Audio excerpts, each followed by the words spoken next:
राणी लक्ष्मीबाई हे नाव इतिहासात भीतीसाठी नाही तर धैर्यासाठी कोरलं गेलं आहे.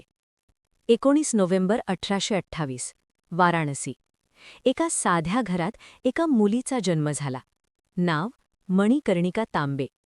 घरात तिला प्रेमानं मनू म्हणत. ही मनू सामान्य नव्हती. खेळण्यातही तिला धार हवी होती.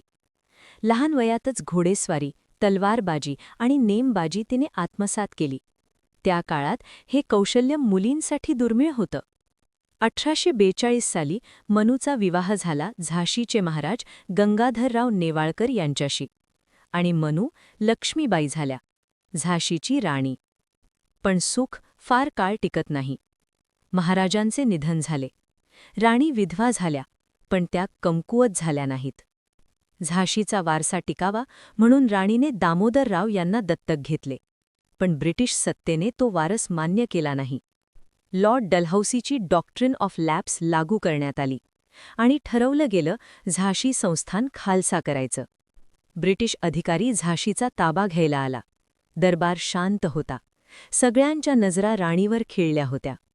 शांततेचा भंग करीत राणीच्या घनघाती आवाजाने दरबार गरजला. मेरी झासी नहीं दूंगी. हे शब्द रागातून नव्हते, ते आले होते स्वाभिमानातून. आणि त्या क्षणी झाशीचा संघर्ष अटळ झाला. 1858 साल, मार्च महिना. सर ह्यू रोजने झाशीच्या किल्ल्याला वेढा घातला. तोफांचा मारा सुरू झाला. किल्ला हादरू लागला. पण तटावर भीती नव्हती.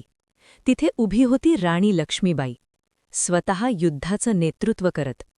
मात्र किल्ल्यातलाच एक गद्दार,